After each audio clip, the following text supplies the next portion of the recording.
നമുക്ക് സോണിയെക്കുറിച്ച്, അതായത് ഈ അർച്ചനയെ രക്ഷിച്ച് ജീവിതത്തിലേക്ക് തിരിച്ചു കൊണ്ടുവരാൻ ശ്രമിച്ച ഫയർഫോഴ്സ് ഉദ്യോഗസ്ഥൻ സോണി മരിച്ചത് ഈ ശിവകൃഷ്ണൻ ഇവിടെ നിന്ന് ഈ കട്ടയുടെ ഭാഗത്ത് നിന്ന് തള്ളി ബാക്കിയുള്ള കട്ടയും കല്ലും എല്ലാം കൂടി ഇയാളുടെ ദേഹത്ത് പതിച്ചതാണ്. പതിവിച്ച് ലെക്ക് കെട്ടപ്പെടമെന്ന് നിന്നാണ്, അലക്ഷ്യമായി അവിടെ നിന്നാണ് ഈ ശിവകൃഷ്ണൻ കൂടി താഴേക്ക് പോകുന്നത്. ഇപ്പോൾ ഈ സോണിയെക്കുറിച്ച് അവിടെയുള്ള നാട്ടുകാർ പറഞ്ഞതുകൂടി നമുക്കൊന്ന് കേട്ടിട്ട് വരാം. 2 മണിക്ക് എനിക്ക് ഒരു കോള് വന്നിരുന്നു. അപ്പം ഇവനോടൊപ്പം വർക്ക് ചെയ്യുന്ന ഒരു ഫയർഫോഴ്സുകാരനാണ് എന്നെ വിളിക്കുന്നത്. അപ്പോൾ ഞാൻ അറിയുന്നു ഇവൻ്റെ വീട്ടിൽ ഇവനും വൈഫും കുഞ്ഞുമാണ്, ഒരു 3 വയസ്സുള്ള കുഞ്ഞുമാണുള്ളത്. ഫയർഫോഴ്സ് പോയിട്ട് 10 വർഷത്തിന് മുകളിലാണ്. ഞാനും അവനും ഒരേ സമയത്ത് സർവീസിൽ കയറിയവരാണ്. ഞാൻ പോലീസിലും അവൻ ഫയർഫോഴ്സിലും വളരെ അടുത്ത റിലേറ്റീവാണ്, ഒരുമിച്ച് പഠിച്ചവരാണ്. അവൻ്റെ സ്റ്റേഷനായ കൊട്ടാരക്കര പൊതുദർശനത്തിന് വെച്ചതിന് ശേഷമായിരിക്കും ഇവിടെ കൊണ്ടുവരുന്നതെന്നാണ് അറിയാൻ കഴിഞ്ഞിട്ടുള്ളത്. സോണി വളരെ പിന്തിരിഞ്ഞ് നിൽക്കാതെ എന്ത് കാര്യത്തിൽ മുന്നിട്ടിറങ്ങുന്ന ഒരു വ്യക്തിത്വമാണ്. എന്ത് കാര്യത്തിന് എപ്പോൾ വിളിച്ചാലും ഡ്യൂട്ടി അല്ലാതെ വീട്ടിലുണ്ടെന്നുണ്ടെങ്കിൽ അവൻ അപ്പോഴേ നമ്മളോടൊപ്പം വരും.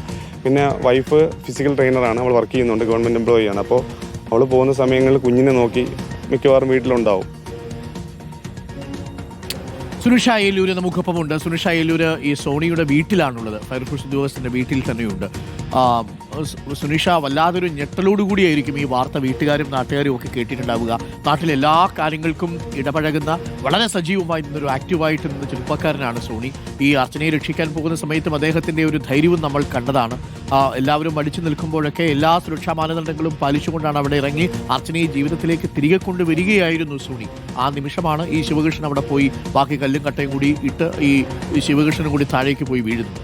വല്ലാതൊരു വേദനയിലായിരിക്കുമല്ലേ നാട്, സുനിഷ?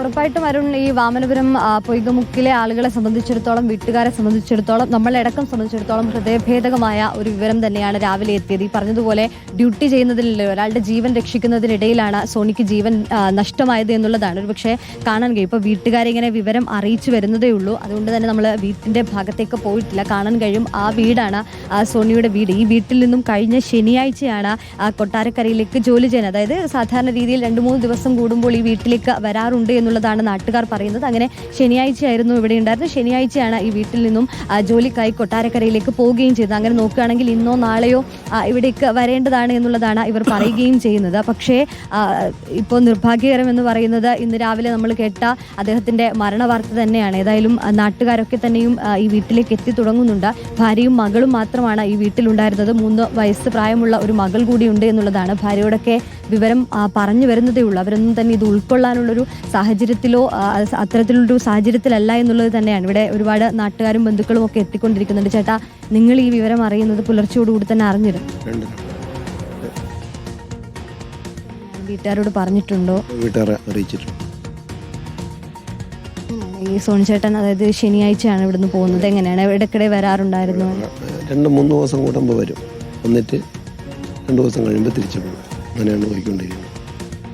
നാട്ടുകാരെ സംബന്ധിച്ചിടത്തോളം സജീവമായിട്ട് എല്ലാവരിലും പ്രവർത്തിക്കുന്ന ഒരാളായിരുന്നു.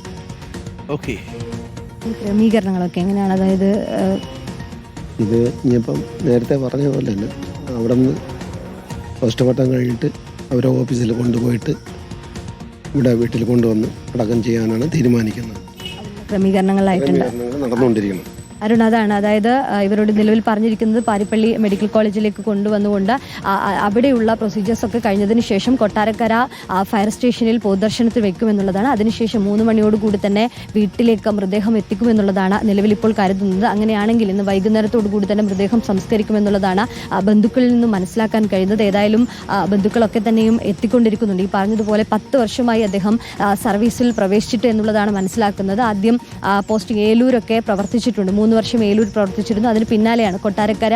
ഇവരെ വാമനപുരത്തെ സംബന്ധിച്ചിടത്തോളം ഈ നാട്ടിൽ നിന്നും ഒരു 30 കിലോമീറ്റർ ദൂരം മാത്രമാണുള്ളത്. അതുകൊണ്ട് കൊട്ടാരക്കരയിലേക്ക് മാറുകയായിരുന്നു. അങ്ങനെ കൊട്ടാരക്കരയിലാണ് കഴിഞ്ഞ കുറച്ച് വർഷങ്ങളായി ജോലി ചെയ്തിരുന്നത്.